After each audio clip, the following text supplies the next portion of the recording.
Manipur की ma'am पुनः मग आई होती है इधर कापे डिप्टी सीएम याम बसु ले रहे अदगी ऑनरेबल मिनिस्टर वाक्स ले रहे इनिंग थाउ ले रहे लोइना अदगी राधा किशोर कोई ऑनरेबल कोई लोइना कापे अदो हुजी पुंगाई भाजल है कैसु तौदे साजु हाउंग थे अदो हक्सांग दा करिदा कैसु मुंगाई तबा दु तबा दा तबा कैसु लेते अदुना प्लीज लाइव से हमने इम्पोर्टेंस हुआ है लाइव कोविड-19 की सेकेंड वेव से कोई ताब द तुसुंगी मपान की स्टेट थोंना रही बा वही रही बा फिल्म से अदुना मणिपुर की लाइव प्रजा सिंह चाहे निफुमंगा की मथक कुंभू की मथक यारगदी नसी ड्राइव मास ड्राइव तौरीबा सिगी खुदोंग साबलोगी रगा अनक अनक पद लाइबा प्राइमरी हेल्थ सब सेंटर सिंह हेल्थ सेंटर सिंह डिस्ट्रिक्ट हॉस्पिटल सिंह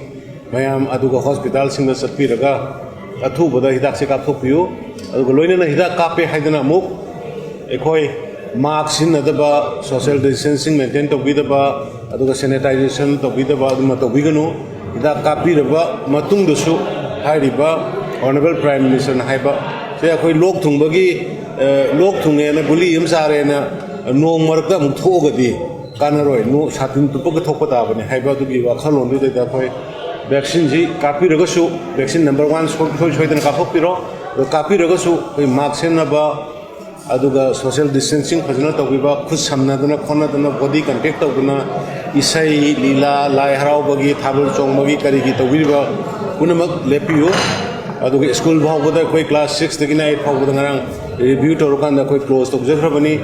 लाइफ हिंगबा हाइबसे हक्सांग फने लेबा हिंगने लेबा बिसना ख्वाइदगी मरु ओइबा पांदमनी कोई मियोई न पोलकपगी अदुना मयाम पुनमक सोइंगामदना हक्सांग फना लेबिनबा आई सोर पार्टनर तौजरी अदुगा हिदाक से सोई सोइदना सिगी वैक्सीनेशन से मयाम पुनमक अमतोइना कापथोकपियु हजना अपील तौजरी।